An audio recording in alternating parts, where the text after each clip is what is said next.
Good morning, children. Today we will do the worksheet 67, right?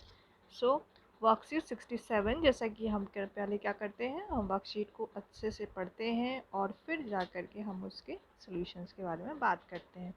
तो चलिए बच्चों, शुरू करते हैं आज की वर्कशीट।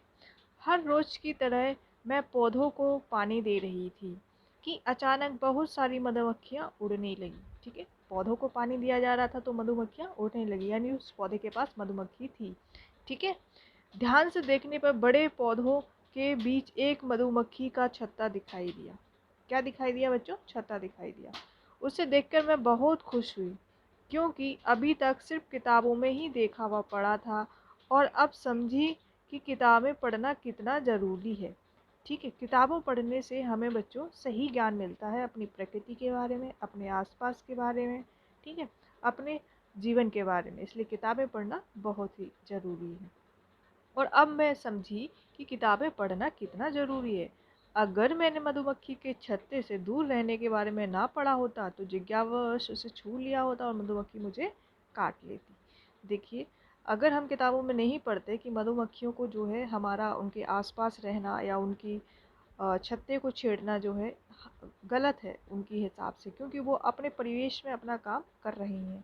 और जैसे हम अपने परिवेश यानी अपने घर में रहते हैं और कोई अनजान वस्तु या अनजान जानवर हमारे घर में आ जाए तो हम उसे तुरंत भगा देते हैं, वैसे ही मधुमक्खी के लिए हम सभी भी अनजान लोग हैं, इसलिए वो हमसे दूर रहती हैं और अपने झुंड में रहना पसंद करती हैं। ठीक है बच्चों, इसलिए हमें मधुमक्खियों को छत्ता जहाँ भी नज़र आए हमें उससे दूर रहना चाहिए।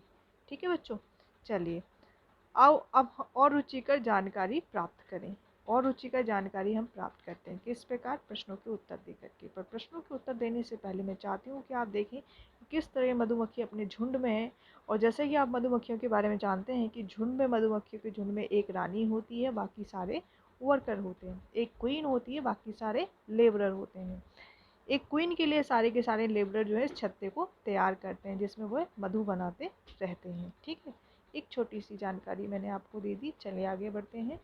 मधुमक्खी के छत्तों के प्रकोष्ठों का आकार कैसा है? अगर इन कोष्ठों के आकार को देखो बच्चों तो ये षटकोण के आकार के। कैसे आकार के? षटकोण। षटकोण क्या होता है? जिसकी 6 भुजाएं होती है, 1 2 3 4 5 6 हो गई 6 भुजाएं।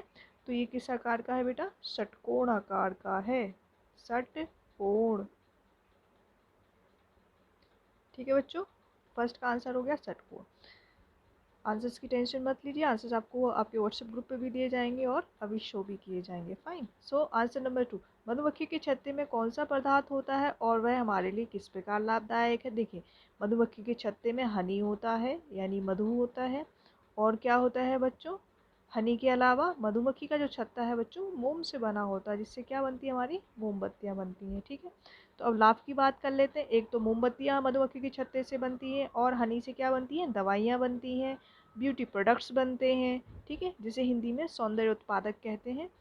और इससे क्या बनती है बेटा? दवाइयाँ बनती हैं। और इसे जो है सुबह सुबह कुछ लोग गर्म पानी में भी लेते हैं ताकि इससे क्या हो? मोटापा कम हो, यानी हमारे स्वास्थ्य के लिए काफ़ी अच्छी होती है हनी।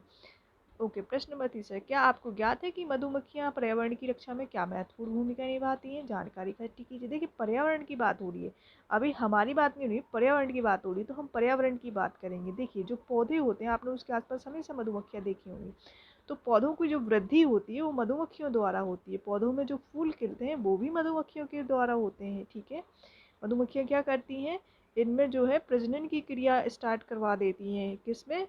फूलों में, जिसकी वजह से फूल क्या हो जाते हैं? जल्दी से जल्दी बड़े होकर के फल बन जाते हैं। ठीक है बच्चों, और ये जो पौधे होते हैं इनकी है जो वृद्धि कराती हैं। तो पर्यावरण में किस तरह सहायक है? पौधों की वृद्धि में और फूलों के खिलने में सहायक है। आगे बढ़ते हैं। प्रश्न नंबर 14, मधुमक्खी के अलावा अन्य कौन से प्राणी पर्यावरण की रक्षा करते हैं? सूची बनाइए। देखिए, मधुमक्खी के अलावा कौन कौन पर्यावरण की रक्षा करता है? भंवरे हो जाते हैं। ठीक है, जितने भी जीव जंतु हैं वो सारे के सारे जो हैं पर्यावरण की रक्षा करते हैं। हम भी करते हैं, पर यहाँ पे जो है उसी प्रकार के प्राणी पूछे गए हैं। जैसे मधुमक्खी हैं तो भंवरे हो गए और चींटी हो गई। ठीक है, ये सब आप लिख सकते हैं। चलिए अब बढ़ते हैं आंसर्स की तरफ। स्टूडेंट्स, यहाँ पे आपके सामने आंसर्स दिए जा रहे हैं। ठीक है, आपने अपना वीडियो जो है पॉज करना है। ठीक है, और इन आंसर्स को अपनी कॉपी में नोट कर लेना है। ठीक है, अदरवाइज व्हाट्सएप पे तो आपको भेजे ही जाएंगे। ठीक है बच्चों, Till then, take care and goodbye.